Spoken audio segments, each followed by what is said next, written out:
Shalom. Shalom. This is our Preaching in the Wilderness series. Ang binabasa natin ay ang gospel, daily gospel na binabasa sa lahat ng mga Katolikong simbahan sa buong daigdig.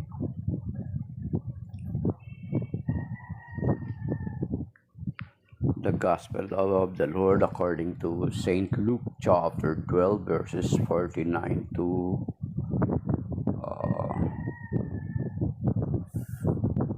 53. Glory to you, Lord.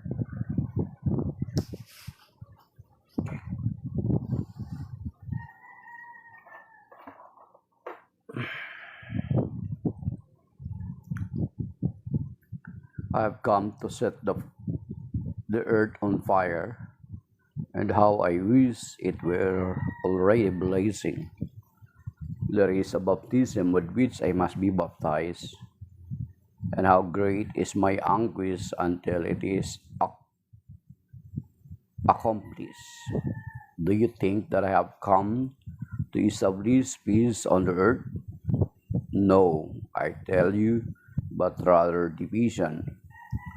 From now on, a household of 5 will be divided, 3 against 2, and 2 against 3. A father will be divided against his son, and a son against his father, a mother against her daughter, and a daughter against her mother, a mother-in-law against her daughter-in-law, and a daughter-in-law against her mother-in-law. The Gospel of the Lord. Praise to you, Lord Jesus Christ.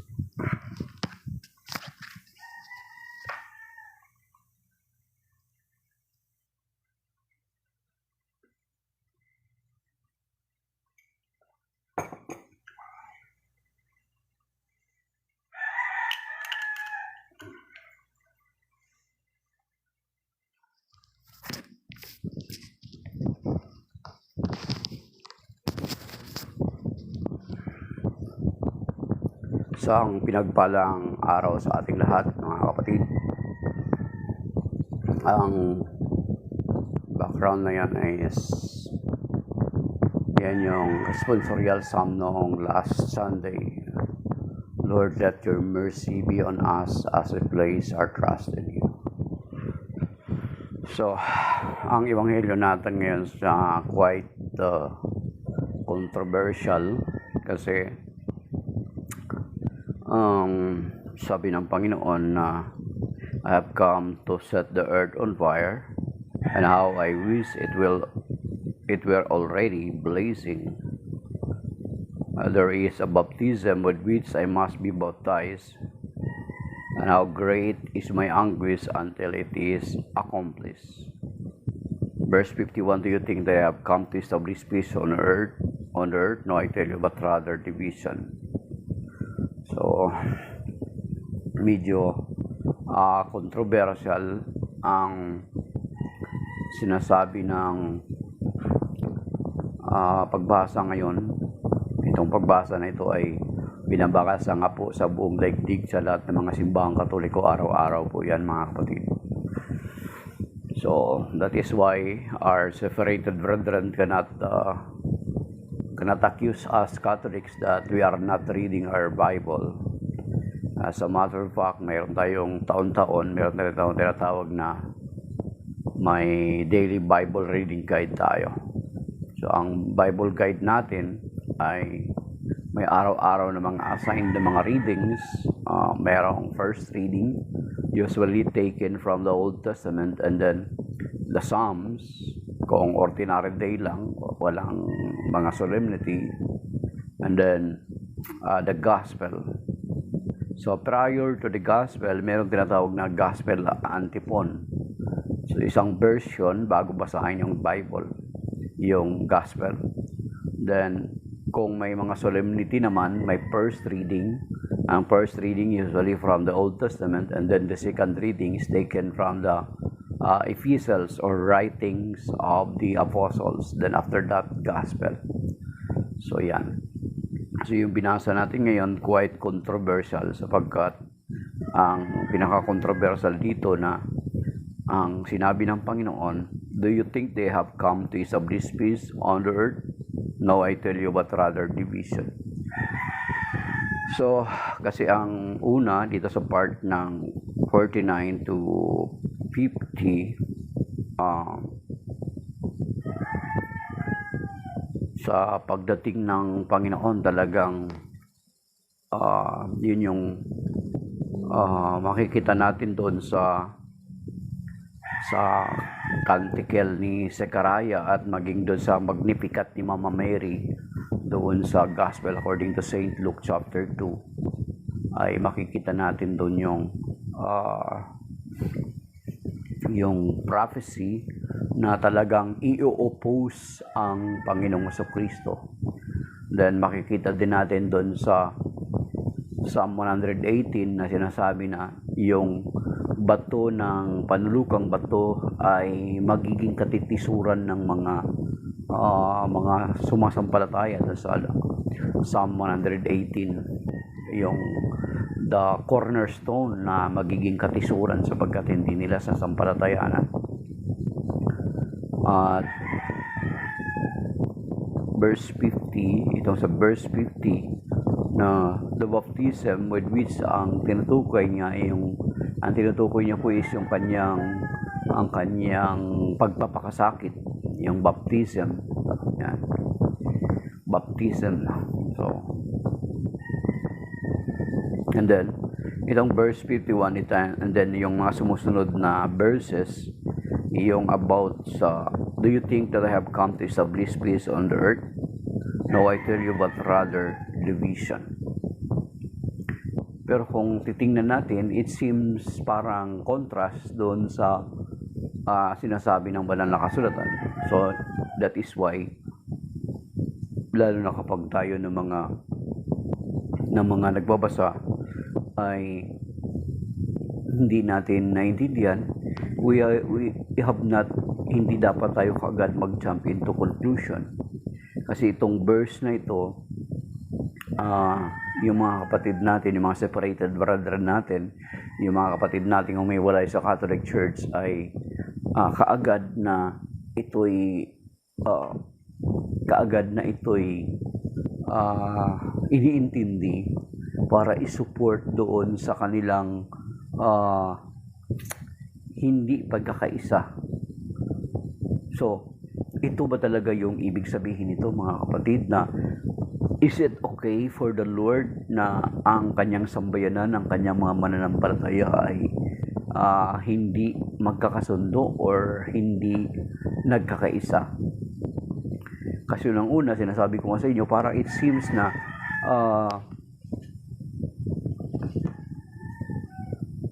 contrast mismo sa sinasabi ng Panginoon, sapagkat sinasabi dito sa Isaiah chapter 9 verse 6, sabi po rito,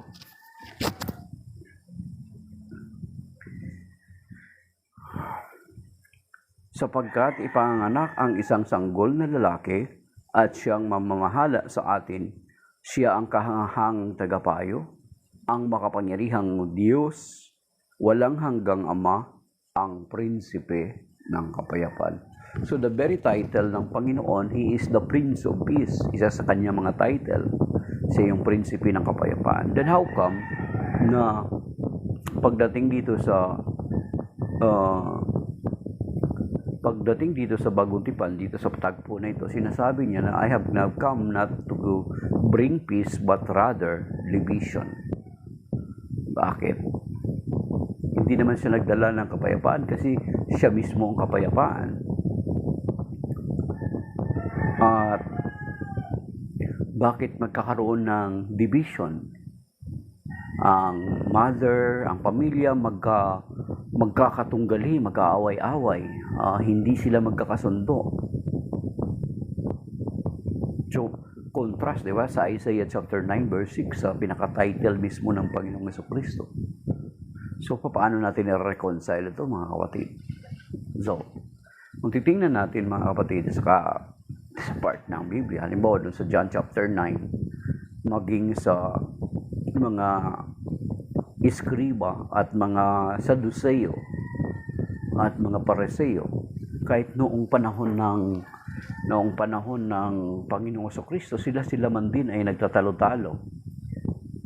Sapagkat how come meron bang mabuti na manggagaling sa Nazareth? 'Di ba? And then kung makita natin na si Nicodemo na nagsadya sa kanya nung gabi na yun.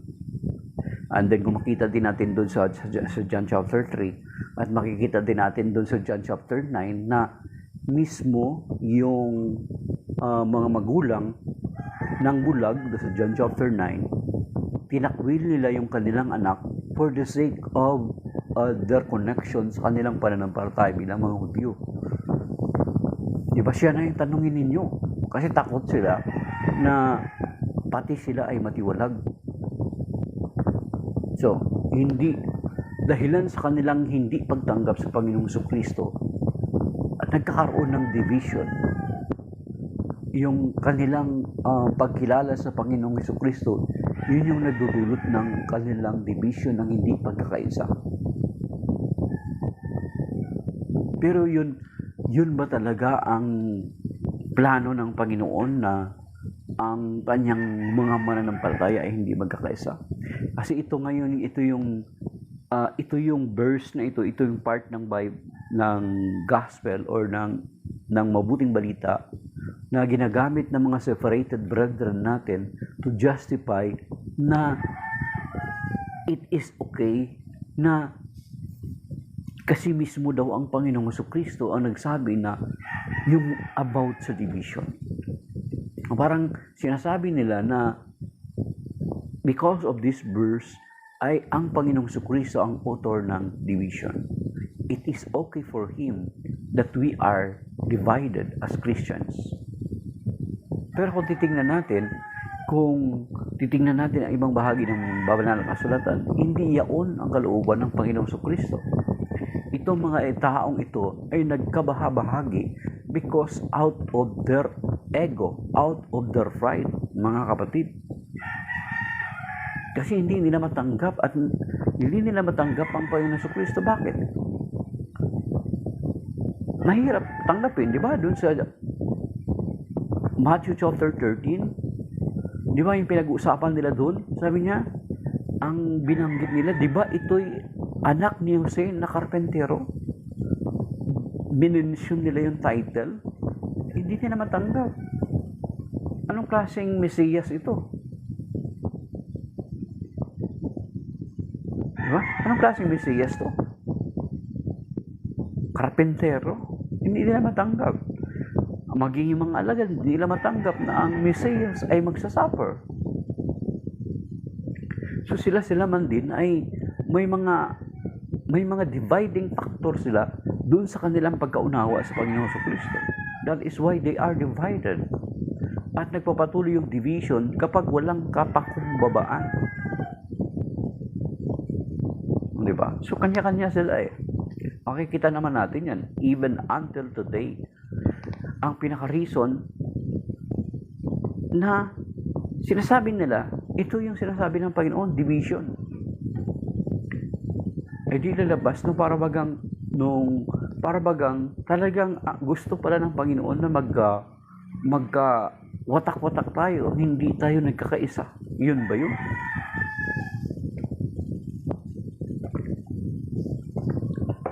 Kasi yun ang una, kung titignan natin doon sa John chapter 17, mga kapatid, di ba?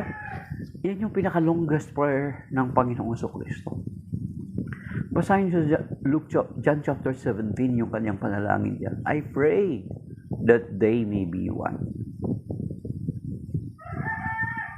And then doon sa Matthew chapter 16, di ba?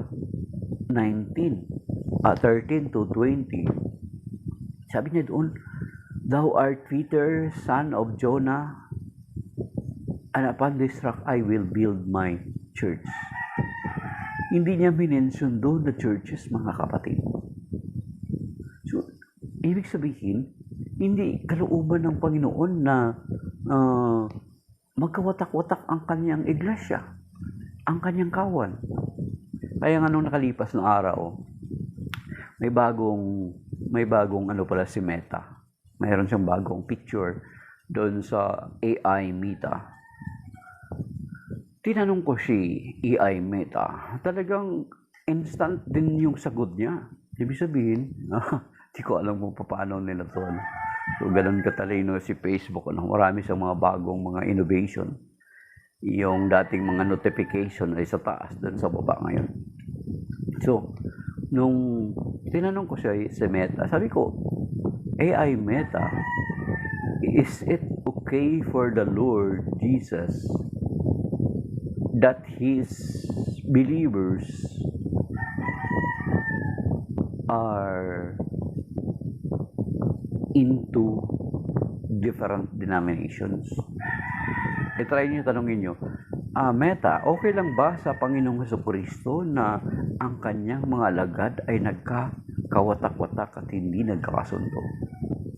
Subukan niyo try si AI Meta sa Messenger. Just recently ko lang na-discover, yun pala yung sinasabi nila. Na kapag tanungin mo siya, sasagutin ka niya. So, makikita natin mga kapatid na doon pa lang sa Matthew 16, sabi niya, upon this rock I will build my church. At yung itinatag ng Panginoong Jesucristo na iglesia ay hindi po yun matalikod at matatalikod at mahalinahan ng sinumang grupo o sekta o denominasyon na itinatag lamang ng tao. Then, pagdating nga doon sa John 17, yun yung prayer niya about unity. Then, pagdating doon sa John chapter 10 verse 16, di ba may binanggit sa doon na meron akong, sabi natin para sa English dito, meron akong mga tupa. Okay. I have other sheep that do not belong in this fold, not belong to this fold. This also I must lead, and they will hear my voice, and there will be one flock and one shepherd. So there will be one flock and one shepherd. So gusto ng Panginoon isang kawan lang, isang pastol. Yun yung kalooban niya. Hindi niya sinabi na there will be another flock and there will be another shepherd. Kung yun ang sinabi ng Panginoon, ibig sabihin, parang prophetic statement siya na mayroon pang darating na kawan upang mahalinhan yung unang kawan na kanyang itinatag. Pero hindi ang sinabi, there will be one flock and one shepherd. Hindi niya sinabi na there will be another flock and another shepherd. Walang sinabing ganun. So therefore, ang denominations, yung mga sekta na nagsililipana sa kasalukuyan mga kapatid, is not kalooban ng Panginoon. Kasi sinabi niya nga there will be one flock and one shepherd. Sabi niya, meron akong mga tupa na wala pa sa kulungang ito or wala pa sa sheepfold na ito. Yung sheepfold niya is yung church niya na kanyang itinatag through St. Peter doon sa Matthew 16. That I need to take care for them also so that there will be one flock and one shepherd. Yung mga nasa labas na mga tupa ay kailangan ipasok niya rin sa isang kawan. Upang maging isang kawan at isang pastor, hindi niya sinabi upang ay goodness.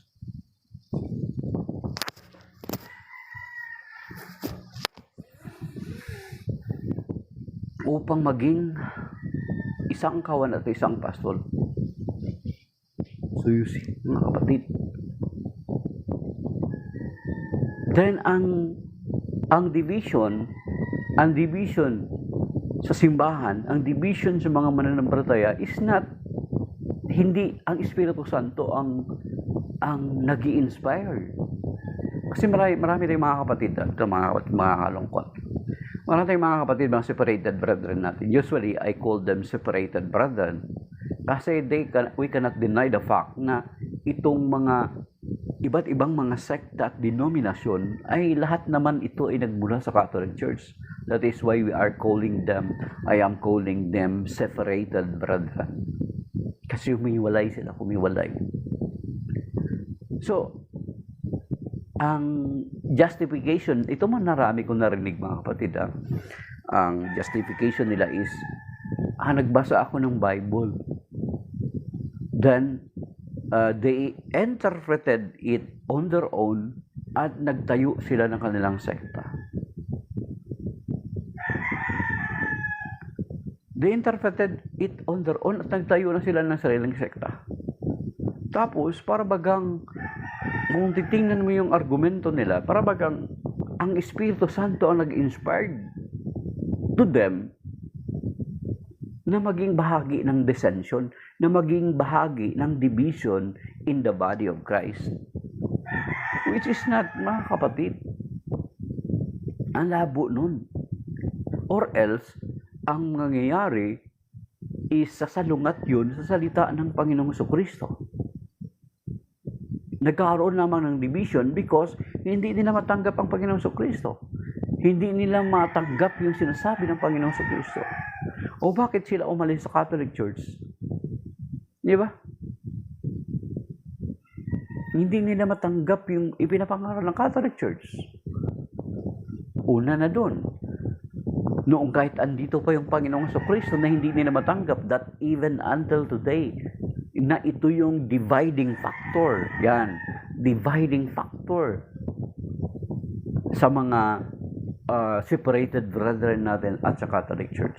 Ano yun? The Eucharist. The Eucharist. Isa yan sa dividing factor at isa yan sa pinoprotest ng ating mga kapatid until now against sa Catholic Church. Bakit nasabi ko kahit sa panahon pala ng Panginoong Jesucristo, may nagpa-protest na, may humiwalay na. Basahin niyo yung kabuuan ng John chapter 6, mga kapatid. So John chapter 6, very clear ang sinasabi ng Panginoong Jesucristo. That is why sinasabi ko sa inyo dati, nasabi ko na the apostles, all the apostles are Catholic, including Saint Paul. He is also a Catholic. He is not a Protestant, my dear brothers and sisters, whether you like it or not. Saint Paul is a Catholic. All the apostles are Catholic. Why? Try to read the whole chapter of John chapter 6. In that chapter, the Lord Jesus Christ discusses about the Eucharist, about His body to be a true food and His blood to be a true drink. Then, after discussing it, the people disagree. The people, hindi nila matanggap-tanggap yung sinasabi ng Panginoon. Napakabigat na aral ito. Yun yung dividing factor. Napakabigat na aral ito. Sino makakatanggap nito? And then in John chapter 6, verse 66,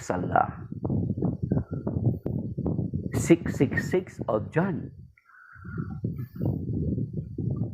Ang kinakatakutang numero ng karamihan base sa Revelation chapter 13. Diba? Anong sinasabi sa John chapter 6, verse 66?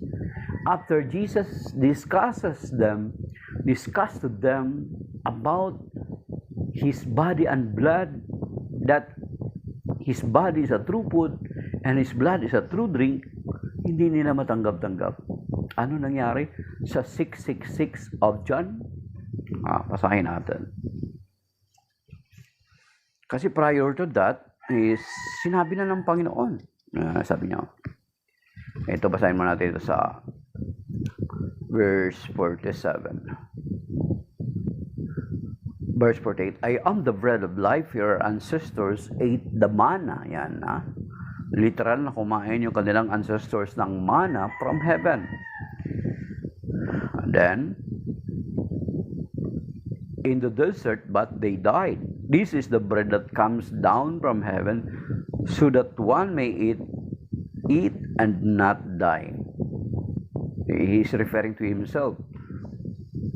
Verse 51, I am the living bread that came down from heaven. Take note kinumpara doon sa mana nagmula sa langit na kinain ng mga Hudyo.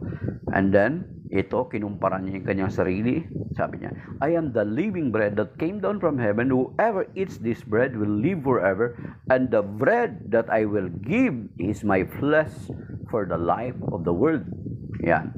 Sa verse 52, the Jews quarreled among themselves, saying, how can this man gives us his flesh for his flesh to eat? Jesus said to them, verse 53, Amen, amen, I say to you, unless you eat the flesh of the Son of Man and drink his blood, you do not have life within you. Verse 54, whoever eats my flesh and drinks my blood has eternal life, and I will raise him on the last day. Verse 55, for my flesh is true food, and my blood is true drink. Whoever eats my flesh and drinks my blood remains in me, and I in him. Just as the living Father sent me, and I have the life because of the Father, so also the one who feeds me will have life because of me. This is the bread that came down from heaven, unlike your ancestors who ate and still died. Whoever eats this bread will live forever. And then, sabi sa verse 60, then many of his disciples who were listening said, this saying is hard. Who can accept it? Since Jesus knew that his disciples were murmuring about this, he said to them, does this shock you? What if you were to see the Son of Man ascending to where he was before? It is the Spirit that gives life, while the flesh is of no avail. The words I have spoken to you are spirit and life. Then sa verse 66, mga kapatid, hindi nila matanggap yung sinabi ng Panginoong Kristo. 666 of John 66. As a result of this, many of his disciples returned to their former way of life and no longer accompanied him. Yun yung dividing factor. Hindi nila matanggap ang tinuturo ng Panginoon Kristo. Yan yung magiging dividing factor sa atin. Hindi natin matanggap ang tinuturo ng Panginoon Kristo. Umalis sila. Nagkataon na nangyari, 666 pa of John. Di ba kinakatakutan nilang numero ito? Hindi ba nila na-realize yan? So sinasabi ko nga sa inyo na ang mga apostol ay Katoliko. Kasi kung hindi sila Katoliko, ay hindi na sila nanatili. Umalis din sila. Pero sabi dito sa verse 67, Jesus said to the 12, do you also want to leave? Verse 68, Simon Peter answered him, Master, to whom shall we go? You have the words of eternal life. We have come to believe and are convinced that you are the Holy One of God. Jesus answered them, did I not choose you 12 yet? Not one of you a devil? He was referring to Judas, son of Simon Iscariot. It was he who would betray him, one of the 12. Then makikita din natin doon sa nung in-institute na ng Panginoon yung Last Supper. Dito sa part na ito, anong pinapaliwanag ng Panginoon Kristo na ang kanyang katawan ay totoong pagkain, ang kanyang dugo ay totoong inumin. Nung pag-institute niya ng Holy Eucharist, ng Last Supper, ng breaking of the bread, ng Passover meal, the new Passover meal, kasi noong Passover meal nila to yun ginawa. Diba? Sino din ang umalis during the time of the Last Supper, during the time of the Passover meal? Si Judas. Si Judas. Ano ang nanatili? Yung 11. Oh, you see? So, umalis si Judas dito, yung mga nagprotest sa Panginoong Kristo, hindi nila matanggap yung sinasabi ng Panginoong Kristo. Until now, marami sa mga separated brethren natin, hindi nila matanggap-tanggap itong aral na ito, mga kapatid. Kaya nga sinasabi ko, The apostles, Saint Paul, and even Jesus Christ is Catholic. Kasi kung hindi sila Catholic, sumama na sila dun sa mga John chapter 6 verse 66. Madaling tandaan. 666 of John. Madaling tandaan. Kasi kinakatakutang numero yan. Umalis sila sapagkat hindi nila matanggap-tanggap ang sinabi ng Panginoon. Yun yung dividing factor. Hindi nila matanggap.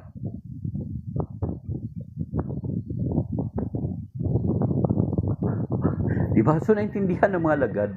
Mabuti na lang hindi umalis ang mga alagad. So, kung makita natin doon sa Matthew chapter 26, kung babasahin natin doon, di ba? On the night before he was betrayed, on the night he was betrayed, he took the cup, he took the bread, di ba? Take this, all of you, and eat of it. This is my body. Then sa cup, this is my blood. Doon na intindihan ng mga alagad. Ito pala yun. Kasi nag-institute siya ng Passover meal. Remember na ang Passover meal ng mga Hudyo ay every year ay magkakatay sila ng tupa. Na kung ano yung ginawa nila yung during the first Passover sa Egypt, doon sa Exodus chapter 12, kung ano yung ginawa nila ay gagawin every time na isagawa nila yung Passover meal, they are doing the same thing kung ano yung ginawa nila during their first Passover sa Egypt.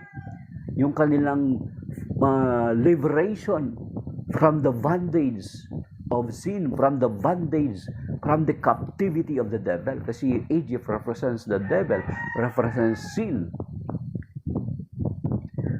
Kung ano yung ginagawa nila during the Passover, kumakain sila ng tupa, mga kapatid, pagdating doon sa Last Supper, ang Panginoong Jesucristo nag-establish siya ng sarili niyang Passover. At ang Passover ay hindi lamang simbolo ng tupa yung kinakain nila, kundi talagang tupa ang kanilang kinakain. Nagkakatay talaga sila ng tupa. Pero nung pagdating ng Passover meal, hindi na ang ibinigay ng Panginoong Jesucristo, mismo na ang sarili niya. How? Nung sinabi niya, nung hinawakan niyang tinapay, ito ang aking katawan.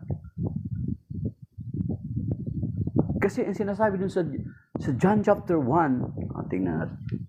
John chapter 1, verse 29. Kung hindi ako nagkakamali, tingnan niyo sa Bible. Bubuksan niyo po, mga kapatid. Ito, John 1:29. The next day, he saw Jesus coming toward him and said, "Behold, the Lamb of God who takes away the sins of the world."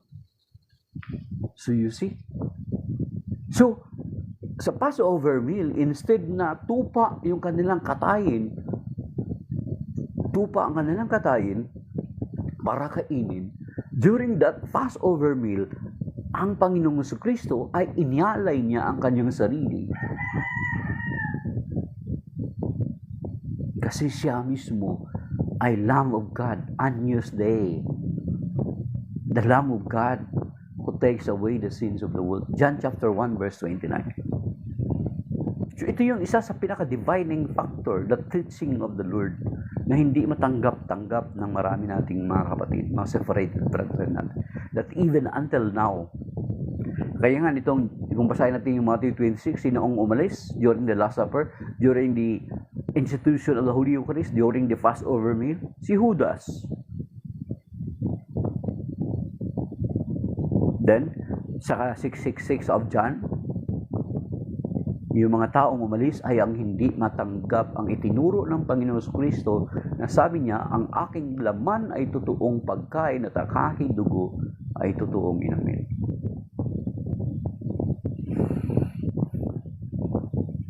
Yan, mga kapatid. So, umalis sila. Then, sinasabi ko sa inyo, kaya nga sinasabi ko sa inyo, ang Panginoong Jesucristo, ang mga apostol, mga Katoliko. Kasi kung hindi sila Katoliko, nag-walk out na sila. Nag-protest na sila. Umalis na sila nung panahon na yun. Or baka nung gabi na yung Last Supper na yun, nung sinabi ng Panginoon yun sa kanyang mga alagad, nag-walk out din sila kasi hindi nila matanggap. Di ba? Kaya nga, kahit si St. Paul, kung titignan natin si St. Paul, mga kapatid, is also a Catholic. Hindi siya protestante. Hindi siya magsasubscribe sa belief ng mga kapatid natin, mga protestante, yung mga separated brethren natin.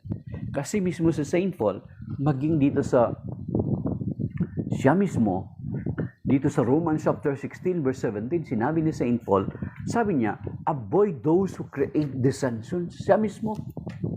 So therefore, si San Pablo is not a Catholic. Is not a Protestant, is not a Protestant. St. Paul is not a Protestant. Okay. Sabi dito, Romans chapter 16 verse 17.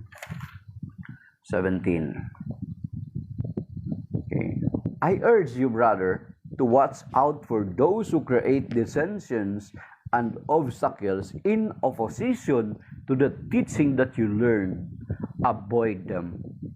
For such people do not deserve our Lord Jesus Christ, but their own appetites, and by fair and flattering speech, they deceive the hearts of the innocent. Ang bigat nun, mga kapatid. So, si St. Paul is a Catholic. Kasi kung hindi siya Katoliko, baka naghiwalay rin siya.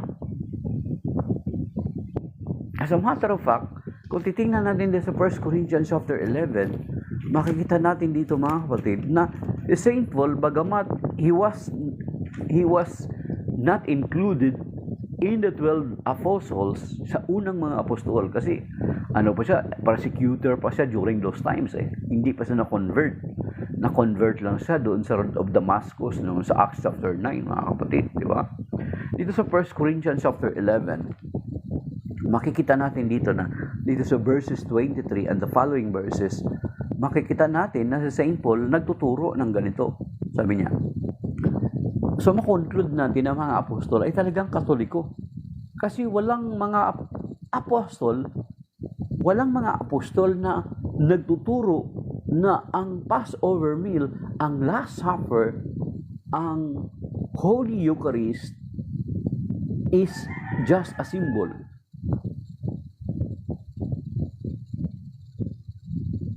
Whether we like it or not, may makita ba kayo na may mga apostol or may part ng passage sa New Testament na sinasabi na this is just a symbol of the body of the Lord? Meron po ba?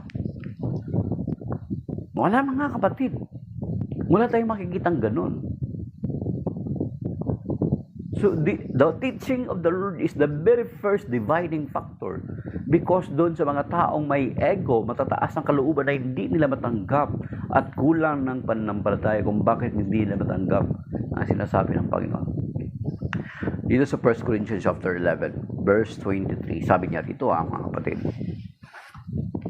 for I received from the Lord what I also handed on to you, that the Lord Jesus, on the night he was handed over, took bread, and after he had given thanks, broke it and said, this is my body that is for you. Do this in remembrance of me. Sabi ko nga sa inyo, ang context ng kanilang remembrance ng mga Hudyo ng kanilang Passover meal, kung ano yung ginawa nilang actual nung unang panahon doon sa Egypt, sa Exodus chapter 12, ay siya rin nilang gagawin during the night of their Passover, during their Passover meal. Kakatay sila ng tupa, may mga bitter herb, nakakuha ng tuwalya, nagmamadali sa pagkain bilang paggunita nung nangyaring Passover sa Egypt prior sila ma-liberate para ang dugo ng lamb na yun na kanilang pinahin ay yun yung dahilan para nag-Passover yung angel of death to them because of the blood. So, talagang literal silang kumakain ng tupa, hindi simbolo lang. So, during the night, the Lord Jesus, before he was handed over, he took the cup, he took the bread, and he took the cup. Sinabi niya, this is my body. Hindi niya sinabi na, this is the symbol of my body. And then the cup, this is the symbol of my blood. Hindi niya sinabi ganun, kundi, this is my body. This is my blood. Kaya doon naintindihan ng mga lagad, mabuti na lang hindi sila umalis noong part nung sa John chapter 6. Kasi kalaunan pala, ito yung gagawin ng Panginoong sa Kristo. Okay. Dito sabi niya, kaya si St. Paul ay, sinabi na natin kanina, he is against sa dissension. He is against the division in the body of Christ, in the church. Kaya nga, sabi niya, doon sa Romans 16:17, kanina nabanggit natin. Kaya dito, sabi niya, and after, verse 23, look, 1 Corinthians 11:23, for I received from the Lord what I also handed on to you, that the Lord Jesus, on the night he was handed over, took bread, and after he had given thanks, broke it, and said, this is my body, that is for you, do this in remembrance of me. In the same way, also the cup after supper, saying, this cup is the new covenant in my blood, do this as often as you drink it in remembrance of me. For as often you eat this bread and drink the cup, you proclaim the death of the Lord until he comes. Verse 27, therefore, whoever eats the bread or drinks the cup of the Lord unworthily will have to answer for the body and blood of the Lord. So kung tumatanggap tayo unworthily, kaya nga sinasabit sa atin sa Catholic Church, yung kapag may mortal sin ka na ginawa or nagagawa na ginagawa, you are not allowed or refrain yourself from taking part of the Holy Communion. Or else, sabi dito, or else will have to answer for the body and blood of the Lord. Hindi sinabi dito ni St. Paul, will have to answer to the symbol of the body and blood of the Lord. Kundi talagang, sabi niya, will have to answer for the body and blood of the Lord. Verse 28, a person should examine himself and so eat the bread and drink the cup. For anyone who eats and drinks without discerning the body, eats and drinks judgment on himself. So you see, that is why the Catholic Church sa atin sa simbahan, kung may mortal sin ka, mga kapatid, ay hindi ka dapat nag-take ng communion, or else naging dagdag mong kasalanan. You are taking judgment. You are without discerning the body, it's drink and drinks judge, discerning the body, eats and drinks judgment to on himself. Ay, mga kapatid, that is why sa atin sa Catholic Church, we are, kung nasa mortal sin ka na hindi ka pa nakapagkumpisal, dapat mag-refrain ka from taking part of the communion. Diba? So ganun, halimbawa, kung hindi ka pa kasal sa simbahan, isa yun sa mortal sin. So, ibig sabihin, you are still in tinatawag na pakikiapid, alam yung fornication. Ang fornication, pakikiapid. Nakikisama ka doon sa hindi mo pa talaga asawa. Ang pangalon niya is may asawa ka na, pero kinakasama mo yung tao na hindi mo na asawa ng iba. Yan. Or may asawa ka, nakikisama ka doon sa hindi mo asawa. So, pangalon niya yon. So, when you take communion, ang sabi dito, you are taking judgment on yourself. Mabigat, mga kapatid, diba? So, ibig sabihin, ibig sabihin, ang dividing factor pala, ang nagiging cause ng division, ay ang turo ng Panginoon na hindi matanggap ng mga tao at na ayaw nilang tanggapin because of their stubbornness, because of their yung obstinacy, because of their pride, because of their unbelief. Yun yung nagiging cause ng division, their unbelief to the teaching of the Lord. Kaya nga kung titingnan nyo kung bakit nag-separate yung mga mga separated brethren natin, of course, maraming factor. Isa na ito. Kaya sinasabi ko sa inyo, kung ang mga apostol at si San Pablo ay Katoliko, then why you are not a Catholic? Kaya nga, panoorin niyo yung si Francis Chan. Isang sikat na preacher, parang by blood, Chinese by blood siya eh. Francis Chan, hanapin niyo si Francis Chan. Sabi niya, tapat siya eh, nag-preach siya sa congregation niya. Sabi niya, hindi ko alam na for the first 1,500 years, ang mga Kristiyano ay talagang naniniwala sa real presence ng Panginoon. Sa real presence ng Panginoon, sa Holy Eucharist. Sabi niya, hindi ko alam yun. Hanapin niyo, may video yun si Francis Chan. Hindi ko lang alam kung nag-convert na siya ngayon sa Catholic Church. Isa yan sa mga factor na marami pong mga pastors na nag-convert sa Catholic Church. Despite na mawalan sila ng congregation, despite na mawalan sila ng kita, despite na yung pinundar nila ay mawala. They chose to convert back to the Catholic Church because of that truth. Or else, kung hindi sila babalik, is magiging kabilang sila dun sa 666 of John. Mabilis tandaan ha, 666 of John. Ayaw pa naman natin yung number na yan. Then why you continue to resist? Why you continue to go against the teachings of the Lord? Di ba? So, ibig sabihin, ang nagko-cause talaga ng division, yung unbelief ng tao, yung stubbornness ng tao sa teaching ng Panginoon. Kasi katulad doon sinasabi sa John chapter 10 verse 16, sinasabi nga doon eh, bagamat yung verse na yun ay tinitwist ng iba. Tinitwist nila. Ang sinasabi doon, there will be one flock and one shepherd. Hindi sinabi na there will be another flock and another shepherd. Iba yun mga kapatid. Or else, kung ganun ang sinabi ng Panginoon, sigurado, halimbawa kung ang sinabi ng Panginoon sa John chapter 10 verse 16, I have other sheep that not belong in this sheepfold that I have to take care also for them. But the time will come that there will be another flock and another shepherd. So parang prophecy yung ganun, kung ganun yung statement. Kung ganun siguro ang statement ng Panginoon, itong thousands upon thousands of denomination, pag-aagawan nila yung John 10:16. Kung ganun yung statement ng Panginoon. Kaso, ang sabi ng Panginoon, there will be one flock and one shepherd.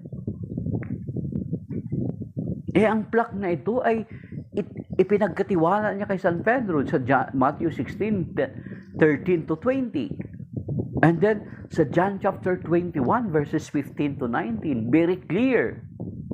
Though Simon Peter denied Jesus 3 times, pero ito pagdating sa John 29:15 to 19, ni-reaffirm niya or ni-reconfirm niya si San Pedro bilang pastol ng kanyang kawan. Kasi ang Panginoon naman talaga ang pastol. John chapter 10, He is the good shepherd. 1 Peter chapter 5 verse 4, He is the chief shepherd. Kaya nga, good shepherd ang Panginoon. Prior siya umalis, makikita mo talaga yung pagiging good shepherd niya. Kasi doon sa John chapter 19, di ba? Verse 25 to 27, habang nakapako sa krus, ay pinagkatiwalaan niya sa simbahan si Mama Mary, sa apostol, kay Saint John, the beloved. Kasi alam niya mga alaga after him. Good shepherd siya when it comes to family. Yung nanay niya, hindi niya basta-basta iniwan. Nung nakita niya sa paanan ng krus, John chapter 19, di ba? Sabi niya, Son, behold your mother. Woman, behold your son. Pinagkatiwala niya simbahan ang representative, si Saint John. Pinagkatiwala niya sa mga apostol. Then, simula noon, dinala niya na sa kanilang bahay ang si Mama Mary. Okay? So, yun mga kapatid, na itong John chapter 10 sa 21, verse 15 to 19, sinuport lang natin yung John chapter 25 to 27. Sa John 21, 15 to 19, makikita natin doon 3 beses na binanggit ng Panginoon. Basahin niyo for yourself, mga kapatid. 3 beses niya binanggit doon kay San Pedro. Talagang mabuting pastol ang Panginoon. John chapter 10, He is the good shepherd. Since mabuting pastol siya, sa kanyang pag-akyat sa langit, kailangan meron siyang hihirangin. Actually, hinirang niya na San Pedro Matthew 16, prior pa naman siya ipako sa krus. Nireconfirm niya lang, nireaffirm niya lang ni San Pedro. Pedro, mahal mo ba ako? Pakanin mo ang aking mga tupa. Pangalagaan mo ang aking mga tupa. Di ba? 3 beses niyang sinasabi yun. Ibig sabihin talagang good shepherd siya. Since he is a good shepherd, he appointed Peter to take care of his flock. Bago siya umalis, bago siya umakyat sa langit, talagang mabuting pastol siya. Hindi niya hinayaan na ang kanyang kawan ay magkawatak-watak. Pero bakit nagkakaroon ng pagkawatak-watak? It is because of stubbornness ng mga tao, because of their unbelief, because of their rebellious spirit. Yun naman talaga nagiging cause ng division. Di ba? Hindi nila matanggap yung teachings ng Panginoon. Nagsialisan sila. 666 of John. Di ba? Ngayon, kung ang mga apostol, ulitin na naman natin, kung ang mga apostol ay Katoliko, si San Pablo ay Katoliko, ang Panginoong Jesucristo ay Katoliko, then why you're not a Catholic? Kaya nga sabi ko sa inyo si Francis San, sikat na preacher, sabi niya, I do not know. Hindi ko alam na for the first 1,500 years, people really believe the real presence of Jesus in the Eucharist. Kaya nga, dami na pong pastor nagbalik sa Catholic Church despite na mawawalan sila ng kita. Ako, marami akong kilala.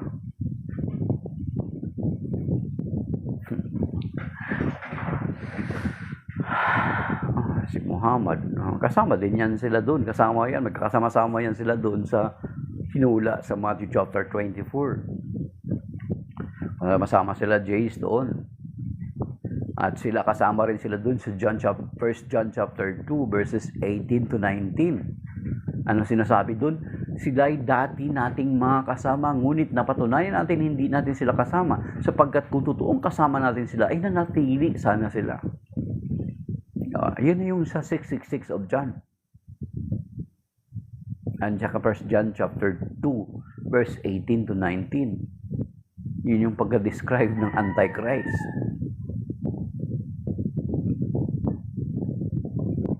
Many, sabi doon sa 1 John chapter 2, many Antichrist, marami. 1 John chapter 2 verses 18. Children, it is the last hour, and just as you heard that the Antichrist was coming, so now many Antichrist have appeared. Thus we know this is the last hour. Verse 19.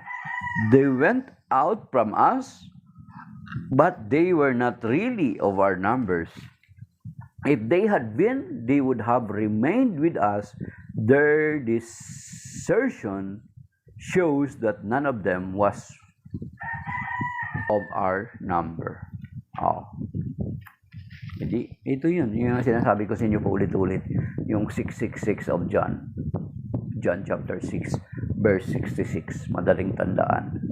Tsaka itong 1 John 2, 18 to 19. So yun mga kapatid, na the very reason of division is parang, of course, naging dahilan ng Panginoon Kristo, pero ang totoo niyan is yung unbelief, yung stubbornness ng mga tao, at saka yung pagiging rebellious nila. Even until now, di ba? Stubbornness yun, pride.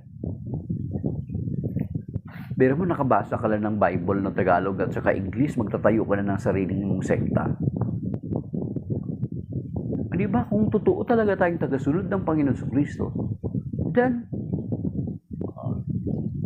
dapat i-aralin natin. Ano ba yung sinasabi ng banal na kasulatan?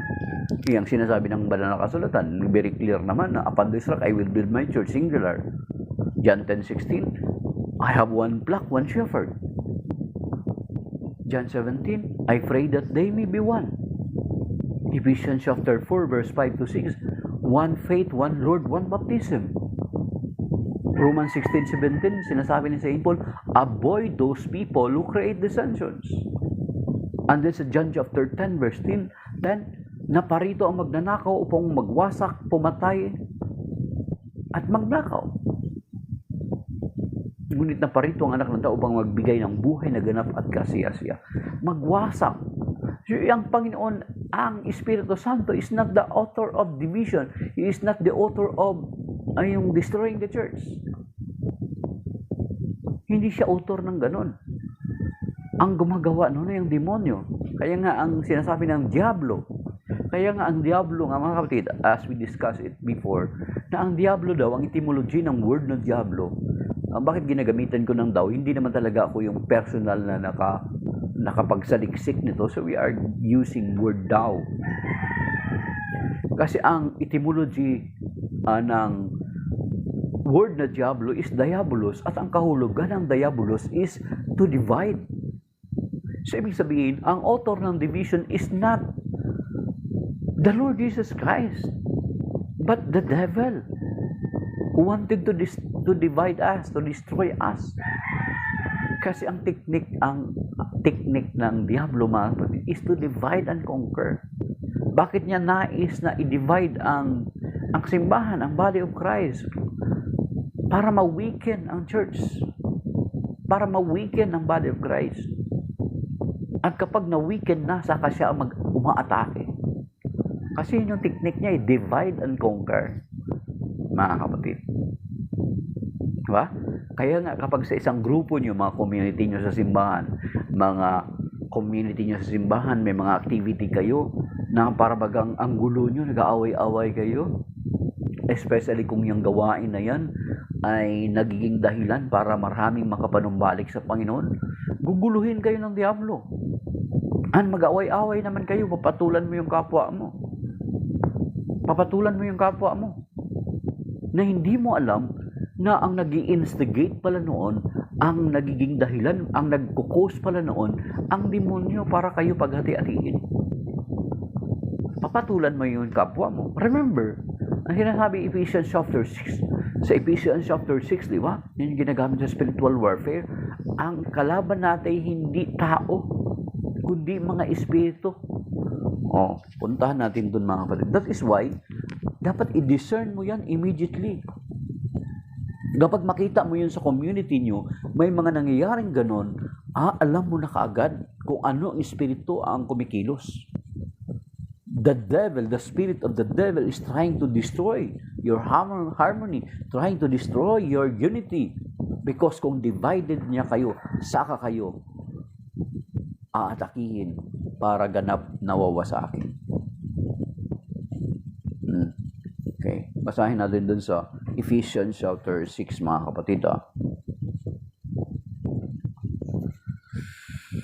Okay, sabi rito,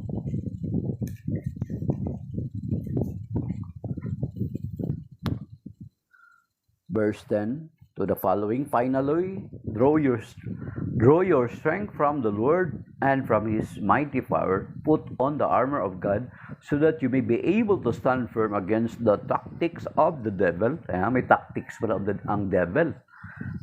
For our struggle is not with flesh and blood, but with the principalities, with the powers, with the world rulers of this present darkness, with the evil spirits in the heavens. Okay, basahin natin sa Tagalog. Ephesians chapter 6, verse 12. Itong Ephesians chapter 6, verse 12. Okay.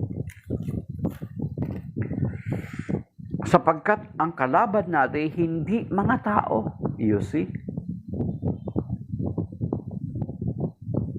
Okay? Kundi mga pinuno, mga may makapangyarihan, mga may kakapangyarihan at mga tagapamahala ng kadiliman na mamayani sa sanlibutan ito, ang mga hukbong espiritual ng kasamaan sa himpapawid. So ang kalaban natin, hindi tao. Kaya nga kapag sa community nyo, kaya magtaka kayo, kahit sa simbahan nyo na, parang ang gulo nyo, pinag-aaway-away kayo, nag-aaway-away kayo, ay you have to discern. Yung sinasabi sa 1 John chapter 4, sabi niya, test every spirit. So makikita mo na kaagad kung ano ang spirit ang nag-work. Then, alam mo na kung paano palayasin ito. That is the spirit of Diabolos. Yung Diablo to divide. Kasi ang tactics niya is divide and conquer. Kaya nga kung ang simbahan ay kapag ang community niyo, mga kapatid, ay parang isigulaki lang, walang para bagang parang ano lang, parang simple lang, parang smooth lang yung gawain nyo sa simbahan, baka hindi pa talaga kayo totally nagiging asset sa Panginoon. Kasi ibig sabihin nun, kumbaga sa spiritual warfare, kasi ang spiritual warfare, may parallel lagi yan sa physical warfare. Sa physical warfare, mga kapatid, ang laging pinupunterya ng kalaban, lalo na sa field, yung mga threat sa kanila. Ano yun? Halimbawa, yung mga parang katulad nung sa Pearl Harbor. Di ba anong inuna ng Japan? Yung pinaka-stronghold.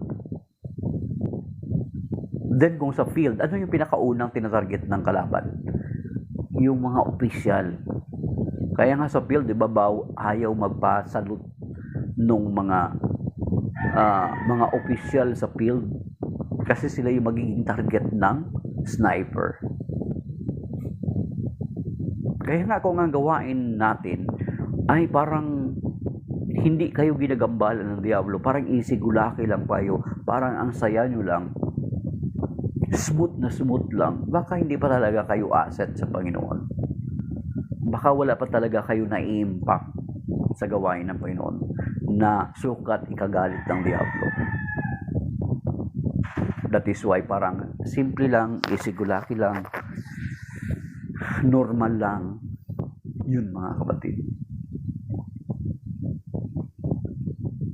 So, makikita natin yan. Kaya nga tingnan nyo, kapag ang isang mga yung paglilingkod mo may impact na, magtataka ka parang dami mong kalaban, mga kapatid. Parang dami mong struggle. Yan yung sa spiritual warfare, mga kapatid. So that is why, mga kapatid, makikita natin na never ang Espiritu Santo, katulad ng sinasabi ng iba, na para bagang ina-attribute ng ating mga kapatid, ng mga separated brethren natin, sa Espiritu Santo, na ang Espiritu Santo ang nagiging cause ng division. Bakit? Sabi niya, nung nagbasa ako ng Biblia, tinuruan ako ng Espiritu Santo. Then, after that, you read the Bible in Tagalog and English, nagtatag na siya ng sariling sekta. So, para bagang sinasabi natin na ang Espiritu Santo ang nagiging dahilan para magkanya-kanya tayo, magkawatak-watak tayo. No, it's not. Kasi very clear ang sinasabi ng banal na kasulatan, avoid those who create dissensions. At sinabi pa doon sa Galatians chapter 5 verse 19 to 20. Ano ba sinasabi doon? Tingnan natin, mga kapatid, para ma-realize natin, para ma-refrain na natin yung sarili natin. Okay? Kasi pag hindi ka nagsasabi ng buong katotohanan, kasi nung mahirap yan, you're still sinning, mga kapatid. Sa Galatians chapter 5 verse 19 to 20. Hindi maikakaila ang mga gawa ng laman. Okay?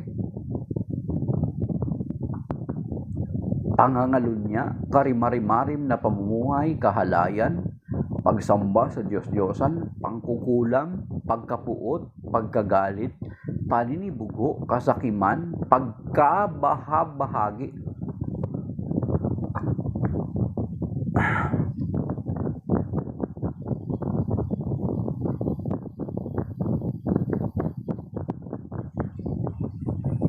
Okay? Ha? Take note, ha?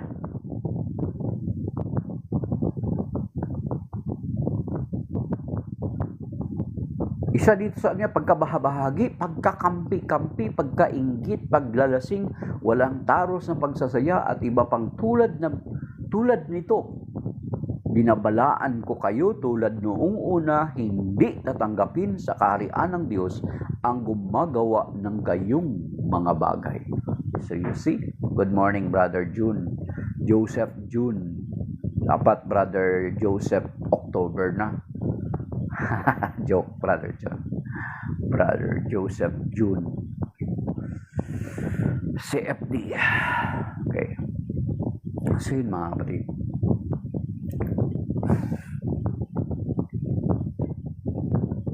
So, hindi kagustuhan ng Panginoon yung descension. Hindi kagustuhan ng Panginoon yung pagkabahabahagi. Ang sabi niya, hindi tatanggapin sa kaharian ng langit ang gumagawa nito. Natural, all those na binanggit na kapag gumagawa ka pa noon. Pero isa na doon yung pagkabahabahagi at pagkakampi-kampi. That is the work of the flesh. Ano sinasabi? Hindi tatanggapin sa kaharian ng langit. Ang sinasabi, binabalaan ko kayo, hindi tatanggapin sa langit ang gumagawa niyaon. Those who practice those division, those who create division and dissension will not be accepted in heaven. It's a hard word, mga kapatid. It's a hard words. So, therefore, let us not attribute to the Holy Spirit that it is the will of the Holy Spirit that I have to have my denomination. It is the Holy Spirit who inspired me to have this congregation. It is the Holy Spirit who inspired me to create this sect or this community. No, avoid, mga kapatid. It is not the Holy Spirit. The Holy Spirit ay hindi siya ang author ng division. Kung babasahin natin sa John chapter 14 hanggang chapter 16, wala akong makita doon na pagdating ng Espiritu Santo ay ganito ang kanyang gagawin. Wala ang sinabi na ganun. I-inspired niya ang tao na mag-create ng kanya-kanyang sekta at denomination. Walang ganun, mga kapatid. Akala ko ba mga sola scriptura kayo? Why not stick on the scripture like this one in Galatians chapter 5 verses 19 to 20 to 21? Diba? Kung sola scriptura tayo, bakit hindi tayo mag-stick dito? Bakit hindi natin tanggapin yung Romans 16:17? Bakit hindi natin tanggapin? Why we are not accepting James chapter 2 verse 24? Kung sola scriptura kayo, bakit? Why you cannot accept Matthew chapter 16, 13 to 20? Bakit kung sola scriptura kayo, bakit hindi nyo matanggap yung John chapter 10 verse 16? Bakit kung sola scriptura kayo, why you cannot accept John 17? Kung sola scriptura kayo, bakit hindi nyo matanggap Ephesians chapter 4 verse 5 to 6? And then bakit kung sola scriptura kayo, bakit hindi nyo matanggap yung sinasabi sa Ephesians chapter 5? That Jesus is the head of the church and the church is His body. Diba? Hindi napugot ang ulo ng Panginoon sa katawan at naiugbong uli sa panibagong katawan. It is the same body as before until now. Or else, pag sinasabi nyo na natalikod ang iglesyang itinatag ng Panginoon, para bagang pinapalitaw nyo na napugot ang ulo ng Panginoon sa unang katawan at naiuugpong sa panibagong katawan. And that is a lie. mga kapatid. So maybe that is by now, mga kapatid. Pag nilayan natin na ang Panginoong Kristo parang siyang naging subject siya sa division kasi because of the stubbornness of the people, because of the unbelief of the people, because of the rebellious spirit of the people. Yun lang pinaka-primary reason. Those are the primary reasons na bakit nagkakaroon ng division sa body of Christ, sa mga mananampalataya ng Panginoong Kristo. Kung talagang totoo tayo nakikinig sa Panginoon, then why not listen? Then why not listen to His prayer? Why not listen to His prayer in John 17? Father, I pray that they may be one. Kapatid. Ano yung sinasabi doon? Kung talagang sulat Skriptura tayo, sinasabi ng Panginoon na, this is my body. Wala siyang sininabi doon na simbolo lang. Then bakit maggagawa tayo ng salita na simbolo? Wala nga sa Bible ang simbolo eh. Meron ba kayo nakita na simbolo lang? The Bible. Basahin nyo John chapter 6, i-review nyo. And then yung 1 Corinthians chapter 11 verse 23 to the following verses. And then yung Matthew chapter 26 during the Last Supper, the institution of the Holy Eucharist. May binanggit ba doon na simbolo? Even the Lord, hindi niya binanggit. Even si Saint Paul, hindi niya binanggit. And even other epistles, mga writer ng epistles, ay wala pong binanggit na simbolo lamang. Then, bakit gumagawa tayo ng atin? Nasasabihin natin, bakit dagdagan natin na simbolo lamang? Akala ko ba ang Catholic Church ang nagdadagdag ayon sa inyong pagpaparatang? Bakit lumalabas na kayo pa yung nagdadagdag? Walang faith alone sa Bible. Bakit dinadagdagan nyo? Of course, meron pala na faith alone. Doon sa James chapter 2 verse 24. Dangan nga lamang ay hindi sumasang-ayon sa faith alone nyo. Basahin nyo James chapter 2 verse 24. Romans 3:28. Yung Romans 3:28, si Luther nagdagdag ng alone doon. Sa original na salin, wala kang makikita na alone doon sa Romans chapter 3 verse 28. Pero sa Galatians, sa James chapter 2 verse 24, basahin nyo. May faith alone nga doon, pero gidangan nga lamang, hindi sumasang-ayon sa alone, sa faith alone ninyo. Di ba? Tingnan nyo. Try din natin basahin tong Romans 3:28. Kasi, for we consider that a person is justified by faith, apart from works of the law. Apart from works of the law. Works of the law. Hindi siya yung fun works. Hindi niya binanggit na works lang. But, works of the law. Iba yun. Kasi maraming works of the law na kapag nagtalo-talo dati yung mga lagad, na kailangan kapag na-convert ka, ay kinakailangan na magpatuli ka pa. Yan. Isa rin yung sa works of the law. And dinagdagan ito ni Martin Luther, ayon sa mga nag-aaral, we consider that a person is justified by faith apart from the works of the law. Pero yung works of the law is yung katulad ng halimbawa pagtutuli, na kailangan ituliin pa siya. Kasi ang katumbas ng tuli sa atin is yung baptism. Yan. And then sa James chapter 2 verse 24, dito yung may faith alone. Dangan nga lamang, hindi nga po sang-ayon doon sa faith alone na pinapromote ng mga kapatid natin, mga separated brethren natin.